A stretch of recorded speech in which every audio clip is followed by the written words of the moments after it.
Assalamu alaikum. How are you? I hope you all are fine.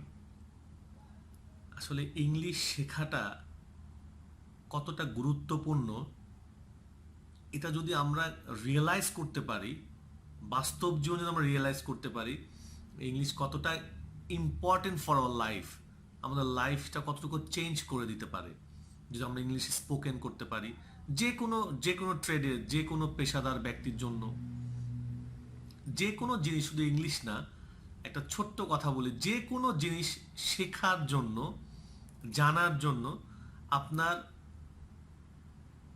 ইম্পর্টেন্সটা কতটুকু, এটা শেখাটা আমার লাইফের জন্য বা আমার লাইফটাকে যে চেঞ্জ করবে, এটা ইম্পর্টেন্সটা কতটুকু, যদি এটা আমরা জানতে পারি যে কোনো জিনিস লার্নিংয়ের ক্ষেত্রে, লাইফের ক্ষেত্রে, তাহলে সেই জিনিসটা শেখা অনেক ইজি হয়ে যায়।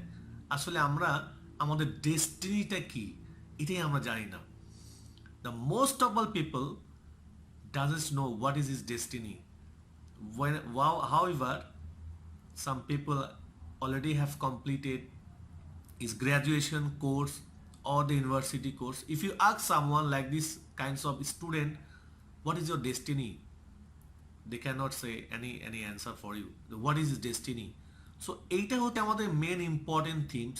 যদি আমরা জানি, ফর এক্সাম্পল একটি স্টুডেন্ট পড়াশোনা করছে, সে যদি জানতো যে আমি পড়াশোনা করার পরে আমি কোন জগতে আমাকে যেতে হবে, সেই জগতে আমাকে কতটুকু ফাইট করতে হবে, কাদের সঙ্গে ফাইট করতে হবে, কোন কোন টাইপস অফ প্রবলেম আমাকে ফেস করতে হবে, তাহলে সেই স্টুডেন্ট বা ইউনিভার্সিটি লেভেলে অথবা গ্র্যাজুয়েশন লেভেলে সেই জিনিসটাকে প্রিপেয়ার করতো যে আমাকে 2 বছর পরে, 4 বছর পরে এই যেগুলো আমাকে ফেস করতে হবে।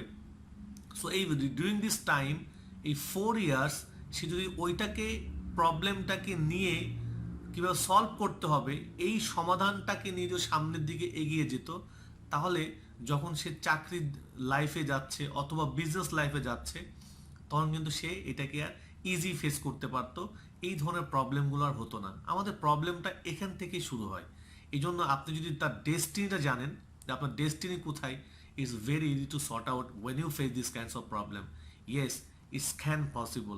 English, I say every time, I want to say every time, English is nothing, it's a language, it can be learned. You can speak also spoken English, you can learn also, there's no problem at all.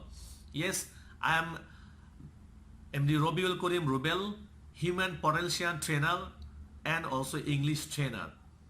So today we will learn how to ask the questions in the past tense. The answer should be only yes or no format. So আজকে আমরা যে লেসনটা শিখবো, সেই লেসনটা হচ্ছে ছোট্ট একটা lesson. শুধুমাত্র আমরা হ্যাঁ বোধক অথবা না বোধক প্রশ্ন আমরা কিভাবে করতে পারবো সেটা আমরা শিখবো। সো চলুন আমাদের লেসনে চলে যাওয়া যাক। So again, welcome to my spoken English club, all of you. Sorry. So আজকে আমাদের লেসন টপিকসটা হচ্ছে প্রশ্নবোধক বাক্য কিভাবে তৈরি করা যায়, হ্যাঁ বোধক প্রশ্নবোধক ক্ষেত্রে আমরা কিভাবে বাক্য তৈরি করব। সো ইংলিশ শেখার জন্য আমি এর আগেও আপনাদেরকে বলেছি যে দুইটা জিনিস খুব ইম্পর্টেন্ট। ফার্স্ট অফ অল, আপনি যে ফর্মে কথা বলবেন সেই ফর্মটা ফার্স্টে ডিসাইড করতে হয়। যখন আপনি কথা বলবেন তখন আপনাকে জানতে হবে যে আপনি এই কথাটা কোন ফর্মে কথা বলবেন, সেই ফর্মের প্যাটার্নটা কি, অর্থাৎ ফর্মুলাটা কি, কোন ফর্মুলায় আমি কথা বলবো। যদি আমরা এটা জানতে পারি, সেকেন্ডটা আমাদের শুধুমাত্র দরকার শব্দ ভাণ্ডার, অর্থাৎ যেহেতু এটা ডিফারেন্ট ল্যাঙ্গুয়েজ, আমাদের মাদার ল্যাঙ্গুয়েজ থেকে একটু ডিফারেন্ট, সুতরাং আমাদের জানতে হয় শব্দগুলো, যেটা আমি কথা বলতে চাচ্ছি সেটা কোন শব্দ, শব্দ অর্থটা কি, ইংলিশটা মিনিংটা কি হবে, আর আমরা কোন ফর্মে কথা বলবো সেই ফর্মটাকে চুজ করা। I think it's a very easy, just একটু দরকার পেশেন্টলি, কমিটেডলি একটু স্টাডি করা। তাহলেই আমাদের, বিশেষ করে যারা বাংলা ভাষায় আমরা কথা বলি, যেটা প্রবলেম, যেটা আতঙ্ক থাকে আমাদের লাইফে, ইংলিশ এটা বিশাল কিছু, English we can not say spoken English like this, it's a very simply, trust me, very simply. So anyway, so আজকে আমরা শিখবো, ফার্স্ট আমরা শিখবো হ্যাঁবোধক প্রশ্নবোধক তৈরি করার প্যাটার্নটা কি। সো হ্যাঁবোধক প্রশ্ন তৈরি করতে গেলে পাস্ট মানে অতীতের ক্ষেত্রে আমাদের প্রথমে অক্সিলারি ভার্ব হিসেবে ইউজ করতে হবে did. Keep in your mind, did then subject, then main verb. আমি আবারও বলছি, অতীতকালের প্রশ্নবোধক ক্ষেত্রে, অতীতকালের প্রশ্নবোধক বাক্য তৈরি করতে গেলে শুধুমাত্র যদি হ্যাঁ অথবা না বোধক অ্যান্সার হয় উত্তরটা, সেই ক্ষেত্রে আমরা এই প্যাটার্ন দিয়ে করব। ফার্স্ট একটা অক্সিলারি ভার্ব যেটা did, then the subject, then the main verb. একটা জিনিস খেয়াল রাখবেন, প্রশ্নবোধক শব্দ কিন্তু, যেমন আমরা এখানে যেটা আমরা শিখবো, এক্সাম্পল যেটা আমরা আসবো তখন আমরা দেখবো, যেমন আপনি কি করেছিলেন, এই প্রশ্নটা কিন্তু দুইভাবে অ্যান্সার হয়। ঠিক আছে, আপনি কি করেছিলেন প্রশ্নটা যখন আপনি করছেন তখন টোনের ক্ষেত্রে কিন্তু একটু ডিফারেন্স থাকে, এই জিনিসটা একটু মাথায় রাখবেন।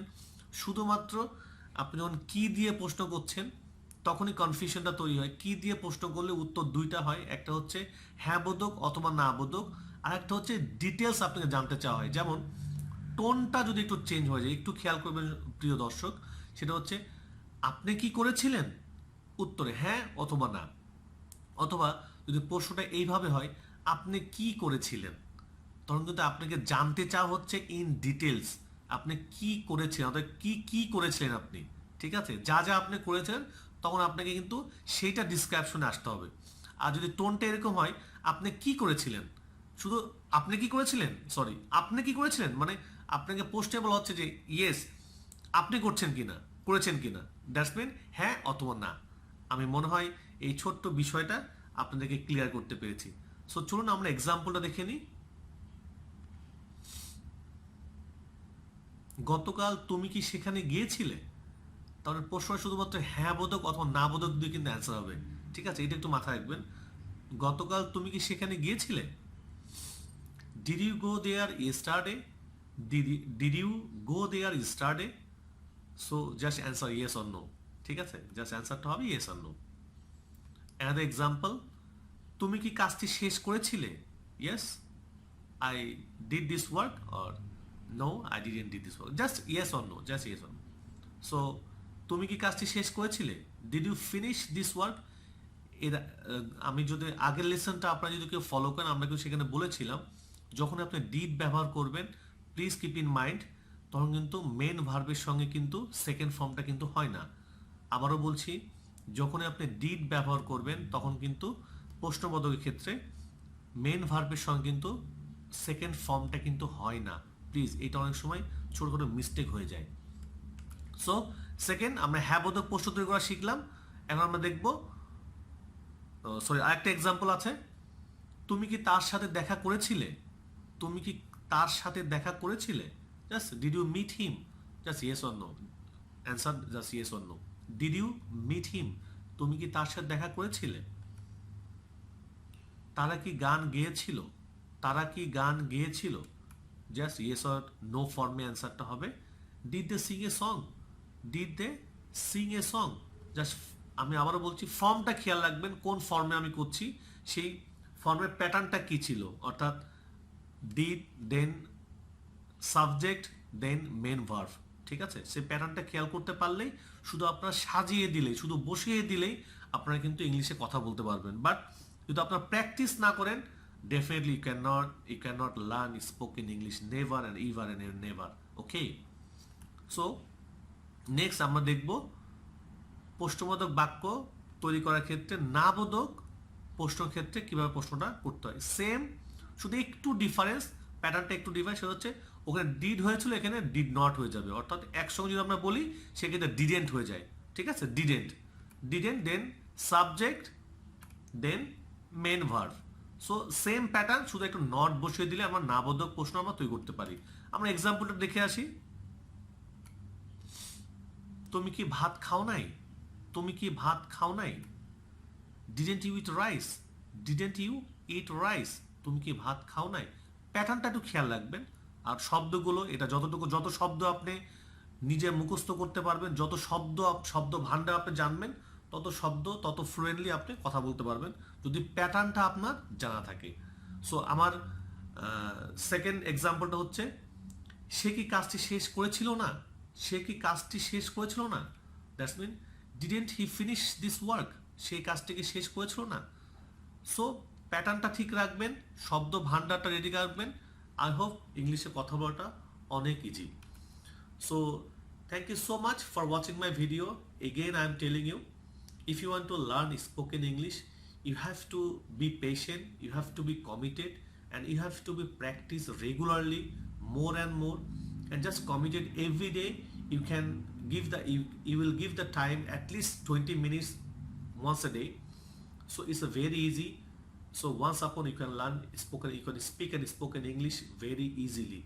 So thank you so much again. If you like my video, please subscribe my channel, and if you learn my previous lesson, so please go to my below description, so you can find out my every lesson wise. You can find out, just click this one, and you can go through the lesson, you can study the lesson, you can watch the lesson. So thanks again, and see you soon with the next lesson. Until, be good, be safe. Assalamu alaikum.